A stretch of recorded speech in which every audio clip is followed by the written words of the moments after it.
Second question क्या है, which term of the GP this is this. जब भी हमें विच पूछा गया हो तो इट मीन्स हमें एन फाइंड आउट करना होता है। इन दोनों क्वेश्चंस के लिए एन फाइंड आउट करेंगे। लास्ट टर्म भी गिवन है, फर्स्ट टर्म हमें मालूम है, आर निकालेंगे A2 डिवाइडेड बाय A1। तो चलिए सॉल्व करते हैं। लेकिन में फर्स्ट पार्ट ए क्या है हमारा, फर्स्ट टर्म 2, आर क्या होगा A2 अपॉन A1। A2 क्या है, A1 A2 क्या है 2 स्क्वायर रूट 2 अपॉन A1 कितना है 2। ये 2 से 2 कट गया, क्या बचा स्क्वायर रूट 2। ओके, उसके बाद an लास्ट टर्म क्या है 1 to 8। हमें n फाइंड आउट करना है, फाइंड आउट करना है कि ये कौन सी टर्म है इस जीपी के लिए। जर्नल टर्म का फॉर्मूला क्या होता है, an equals to a into r raise to power n minus 1। an की value 1 to 8 equals to a कितना है 2 इंटू r कितना है square root 2 raise to the power n minus 1, that is n ही तो फाइंड आउट करना है, तो इसको n minus 1 as it is लिखेंगे।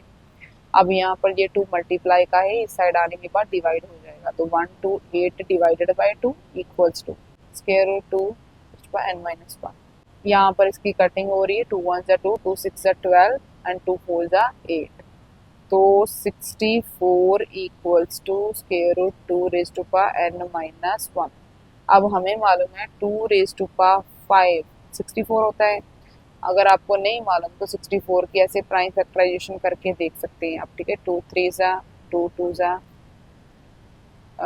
16 2 जा 8 2 जा 2 4 जा 2 2 जा एंड 2 1 जा, तो यहाँ 1 2 3 4 5 6, ठीक है 6 होते हैं। Okay 1 2 3 4 5 6, okay 2 raise to power 6 64 होते हैं, ठीक है।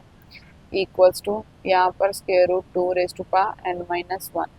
अब हमें एक्सपोनेंट में क्या रूल पता है कि जो बेसिस सेम होते हैं, यहाँ पर भी x यहाँ पर भी x, देन एक्सपोनेंट को आपस में हम इक्वल लिख सकते हैं। अगर x raise to power m equals to x raise to power n है, बेसिस सेम है, तो हम m इक्वल्स टू n लिख सकते हैं। तो यहाँ पर भी बेसिस इक्वल हमें चाहिए। अगर यहाँ पर स्क्वायर रूट 2 है तो यहाँ पर भी स्क्वायर रूट 2 चाहिए। अब 2 को हम ऐसे लिख सकते हैं square root 2 raise to power 2, इसकी होल पावर क्या है ये 6 equals to square root 2 raise to power n minus 1।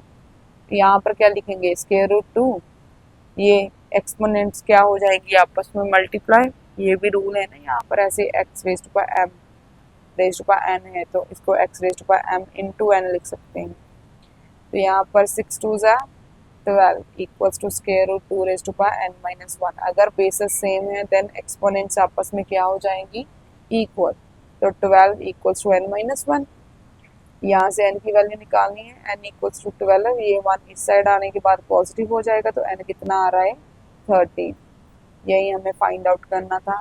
It means जो 13th टर्म है, 13th टर्म इज क्या, ये दे रखी थी हमें 1 to 8, 1 to 8, दैट्स इट।